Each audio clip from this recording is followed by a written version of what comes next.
Dear friends, आज हम आपको एक करियर, नया करियर नहीं है लेकिन एक करियर के बारे में बताने जा रहे हैं जिसके बारे में शायद आपको अधिक जानकारी नहीं होगा। ठीक है।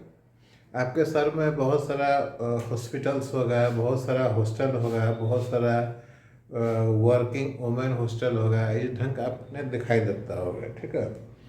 अब क्या है कि ये हैबिटेशन के लिए है, मतलब हॉस्टल्स में लोग रहते हैं। ठीक है।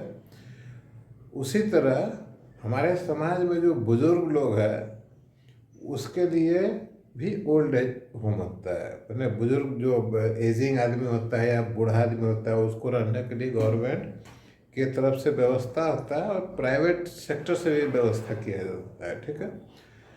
तो इसमें मैं आपको क्यों बता रहा हूँ कि अभी का जो स्टेटिस्टिक्स है करंटली, तो जो मेरे पास है अभी डिफरेंट वेबसाइट से रिसर्च करके जो आया है, तो जापान में करीब 30% है old age currently. Second number Italy है और थर्ड नंबर पर फिनलैंड आता है। ठीक है।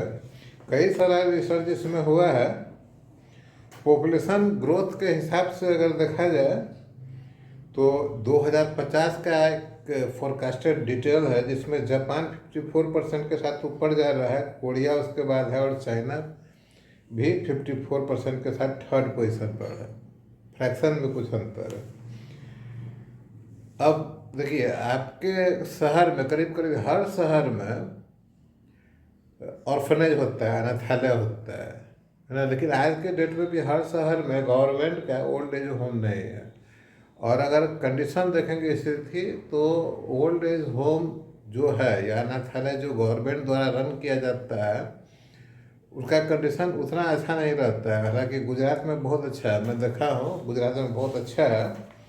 और यूरोपियन कंट्री पॉपुलेशन तो बहुत कम होता है, फिर भी आज के डेट में आप देखिए कि जर्मनी में जो 13,500, इंग्लैंड में 10,000, बेल्जियम 8,300 और फ्रांस में 7,400 ऐसा ओल्ड होम है। ठीक है। तो देखिए इसमें क्या है कि टीवी सीरियल सिनेमा में भी दिखता है, न्यूज में भी दिखाई देता है कभी कभी कि कोई बुजुर्ग है अपना उसका बच्चा उसको ओल्ड एज होम में जाके डाल दिया तो उसको कोई लोग खराब मानता है। ये बहुत तरह का बात है। ये खराब नहीं है। ठीक है। एक आप उम्मीद कीजिए कि एक अगर 60-70 वर्ष का कोई आदमी है, उसका बाल बच्चा, उसका ग्रैंड चिल्ड्रंस होगा, अगर सामंजस्य ठीक है तो ठीक है।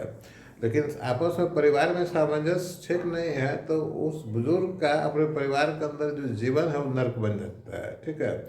उसके अलावा एक और फैक्टर है, अगर बुजुर्ग शुरू से नौकरी शुदा है तो खास करके सरकारी अगर उसको पेंशन वगैरह मिलता है या उसके हाथ में अपना कोई संपत्ति रहता है तो उसका परिवार उसको वैल्यू देता है, बहुत आदर सत्कार करेगा। लेकिन अगर ये स्थिति उसके साथ नहीं है तो उसको उसका जीना दूभर हो जाता है।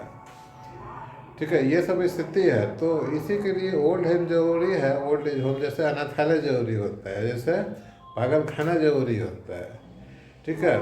ओल्ड एज होम अगर गवर्नमेंट का है तो गवर्नमेंट पोषित होगा, गवर्नमेंट ही उसमें फंड देगा, सब चीज करेगा। कचरा उठाने वाला आया है, ये हर तरह का कचरा उठा के जाता है। कभी 10 बजे आता है, कभी 8 बजे आता है, कभी 9 बजे आता है। देखिए गाना गा रहा है।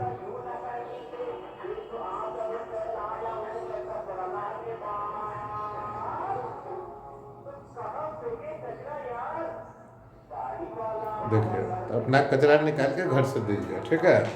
तो हम आगे बात करते हैं। इसमें क्या है कि 2050 तक जापान सबसे ऊपर जाना है।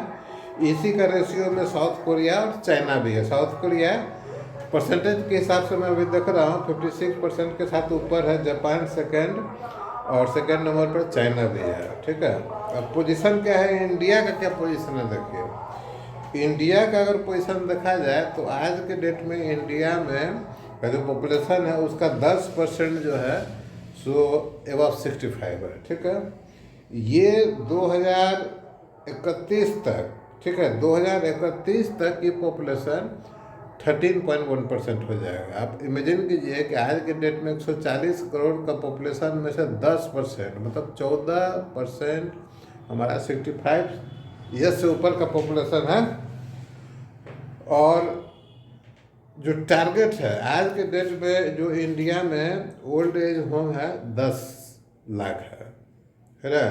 तो 10 लाख है, तो आपको एक ओल्ड एज होम पर कितना पॉपुलेशन हुआ, 140 करोड़ डिवाइडेड बाय 10, ऐसा कर ये निकल जाएगा। गवर्नमेंट का टारगेट है 2034 तक 25 लाख ओल्ड एज होम करने का।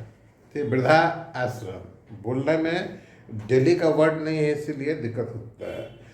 अब हम आपको ये क्यों बताएं, ये बताया कि ये भी एक करियर का चीज़ है। जैसे डॉक्टर अपना क्लिनिक खोलता है, फार्मासिस्ट अपना मेडिसिन सेंटर खोलता है, वैसे ही अगर आपने नर्सिंग की शिक्षा ली हुई है तो आप old age home as start कर सकते हैं। नर्सिंग का शिक्षा लेकर पहले से चलता हुआ कोई ओल्ड एज होम हो अच्छा, तो उसमें आप जॉब भी कर सकते हैं। इसके अलावा आपने अगर सोशल साइंस पढ़ा है वो भी इसमें हेल्पफुल होगा।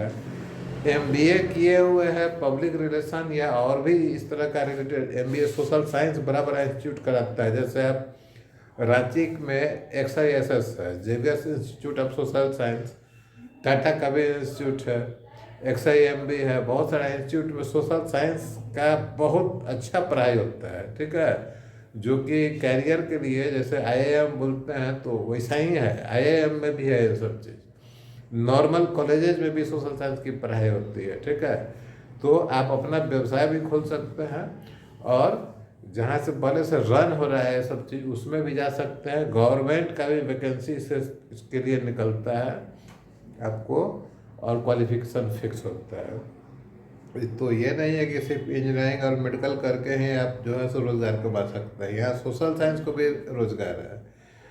ठीक है, सामाजिक विज्ञान, अगर आप फिजियोथेरेपी लिए हुए हैं तो वो भी इसमें इन्वॉल्व हो सकता है। ठीक है, नर्सिंग का मतलब ये नहीं कि हॉस्पिटल में वाइट कपड़ा पहन के और हॉस्पिटल में सेवा करना है। नर्सिंग भी एक बहुत बड़ा डिग्री होता है। ठीक है, तो ये सब डिग्री अगर आपके पास है तो आप इसका यूज कीजिए। अगर नहीं है, आपका मेडिकल इंजीनियरिंग में नहीं हुआ है, तो आप इस फील्ड में आइए, पढ़िए और अपने लिए रोज़गार ढूंढिए। इसमें दो चीज़ है, एक सामाजिक सेवा के लिए भी आपको मौका मिलेगा और आपको पैसा भी मिलेगा।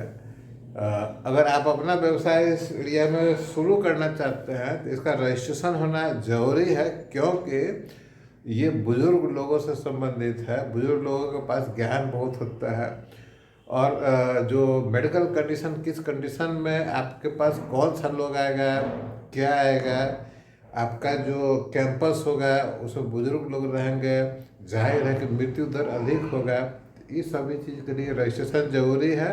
प्रशासन को मालूम होना चाहिए कि आप रन कर रहे हैं, और जो गाइडलाइंस है प्रशासन का या इस ढंग का उसको आपको फॉलो करना पड़ेगा। तो कैरियर के हिसाब से बहुत अच्छा है और बिजनेस के हिसाब से भी ये बहुत अच्छा है।